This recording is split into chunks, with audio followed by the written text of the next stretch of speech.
S'il fallait une vidéo pour connaître la situation en France, ce serait celle-ci. La vidéo de la TikTokeuse, influenceuse, les termes dépendent un petit peu de chacun, Margot en Christ, suivie par 225 000 personnes, qui a annoncé qu'elle cesserait son contenu sur le christianisme sur sa chaîne TikTok. Pourquoi ? Est-ce que c'est lié à une conversion ? Est-ce qu'elle est devenue athée ? Pas du tout. Simplement parce qu'elle a peur. Elle a peur pour elle et sa famille. La France n'est pas en capacité d'assurer la sécurité des chrétiens. C'est extraordinaire. C'est la situation de la France actuellement. On se croirait en Terre Sainte pendant les croisades. Ah, c'est qui, hein ? Mais là, personne va venir nous secourir. Je préfère vous prévenir. En tout cas, sur Terre, pour le moment, personne, bien évidemment que notre Seigneur peut venir nous secourir à n'importe quel moment. Pour ce qui est du secours terrestre, pour le moment, c'est compliqué. Qu'est-ce qui s'est passé ? En fait, c'est après l'assassinat d'Achour Sanaria. C'était je sais plus de quelle nationalité il était. Un Soudanais, non, c'est pas un Soudanais, non, c'est pas ça. C'était un type issu d'un pays musulman, d'un pays arabe, qui était chrétien et qui faisait des vidéos sur internet et qui s'est fait tout simplement assassiner pour sa foi, puisqu'il avait plusieurs problèmes avec des gens de son quartier du fait de sa religion chrétienne, et qui s'est fait tout simplement assassiner. Et suite à ça, il y a des gens qui prennent conscience que aujourd'hui en France, être chrétien c'est dangereux. Ça peut te nuire physiquement, ça peut te nuire au niveau de ce qu'on appelle la vie, ça peut te tuer. Voilà, on est à cette époque, on est un petit peu revenu à l'époque de l'Empire romain. Être chrétien, c'est risquer sa vie. Nous vivons dans cette époque de martyrs où les gens se font tuer en France pour leur foi. En France, dans l'Occident. L'Occident qui a été ce paroxysme du christianisme, du catholicisme, qui a permis l'élaboration de grands chefs-d'œuvre architecturaux, de la révélation de docteurs, les universités, etc. Ça c'est fini. Aujourd'hui, nous sommes dans le vrai obscurantisme. Nous sommes dans cette période où le satanisme, le paganisme est partout, est en pleine effervescence, sous plein d'aspects. Les gens comprennent pas, ils sont toujours avec leur délire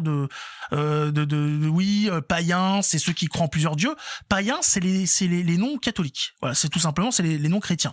Ce sont des païens, et après il y a des spécificités sur d'autres choses. Il y a après à l'intérieur du christianisme, il y a les schismatiques, les hérétiques, etc. Mais il y a une multitude de paganismes. Les laïcars, par exemple, peuvent être considérés comme des païens. Des païens. Les athées sont des païens. Voilà, il y a plein de trucs. Ça englobe énormément de choses. Pas que les trois cons qui nous cassent les couilles avec Poséidon et toute la clique. Voilà. Ça, ce sont des païens marrants.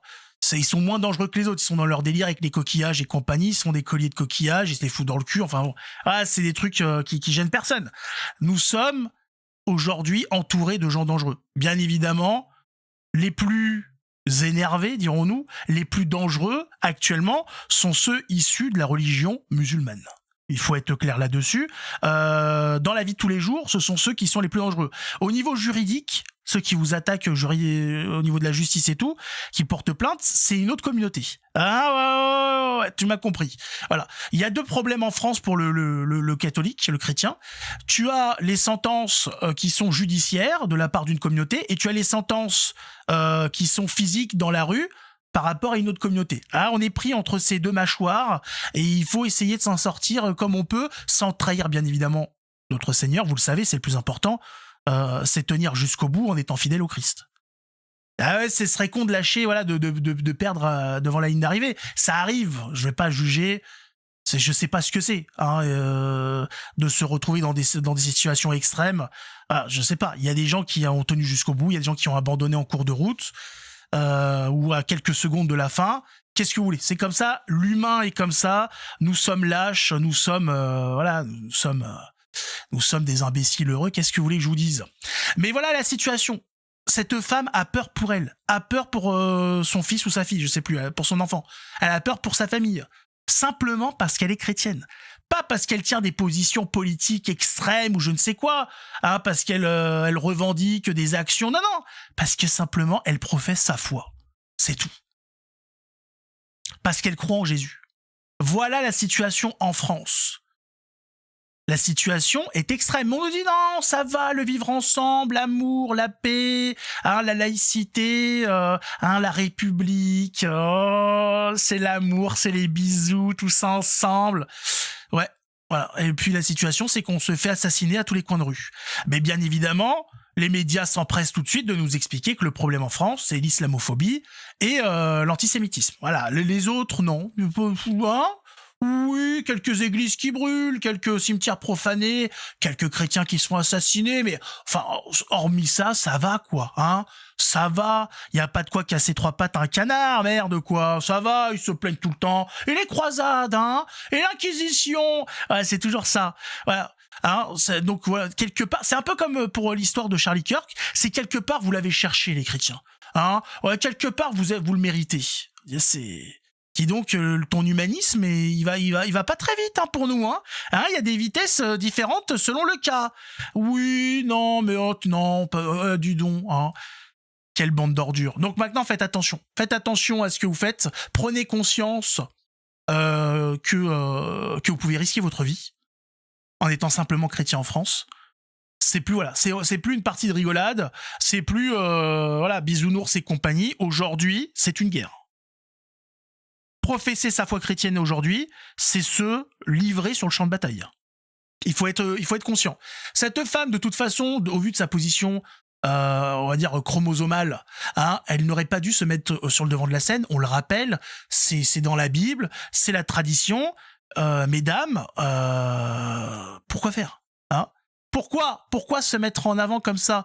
Voilà, fonde ta famille effectivement, pousse ton âme à devenir un bon chrétien et à lui aller sur le devant de la scène. Il aura plus ses capacités de se défendre en cas de problème que effectivement les femmes qui se mettent sur le devant de la scène en ayant c'est-à-dire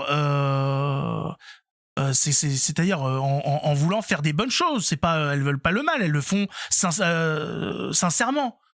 Mais le problème, c'est que le monde est méchant. Le monde est mauvais. Hein? Les méchants ne sont pas gentils. Il faut le savoir, il y a encore des gens qui sont pas au courant. Et donc, c'est dangereux pour les dames. C'est très dangereux. Le monde, actuellement, il est dangereux pour les dames. Faire très attention. Très, très, très attention. Donc, voilà. Si vous voulez évangéliser, faites-le autour de vous, les copines, tout ça. Mais évitez les réseaux sociaux pour ce genre de choses. C'est dangereux. Très dangereux. S'il faut... allez pousser les hommes à se mettre en avant sur les réseaux sociaux, poussez-les à évangéliser, parce que c'est leur devoir. C'est leur devoir à eux de propager la bonne parole. Et vous devez veiller sur les familles chrétiennes, veiller sur vos familles, veiller sur vos enfants, vous occuper de l'éducation chrétienne de vos enfants. Sur le public, voilà, laissez les prêtres pour ce qu'il en reste. Laissez les hommes s'occuper de l'espace public. Occupez-vous de cet espace intérieur, cette prospérité que cherchent les familles. Voilà, couvez vos enfants, occupez-vous-en, donnez-leur l'amour, montrez-leur la beauté du Christ, et comme ça, voilà. Et comme ça, les combats seront bien menés. L'homme fait son combat à l'extérieur, la femme combat à l'intérieur dans le foyer, et cet équilibre donne des belles familles chrétiennes. Il faut le savoir. C'est marqué dans le livre. Là, c'est vraiment marqué. Sur ce, faites attention à vous. Prenez conscience des risques aujourd'hui d'être chrétien. Que Dieu nous garde. Et pour ceux qui sont chauds patates, continuons le combat. Nous serons là jusqu'au bout. Ciao tout le monde.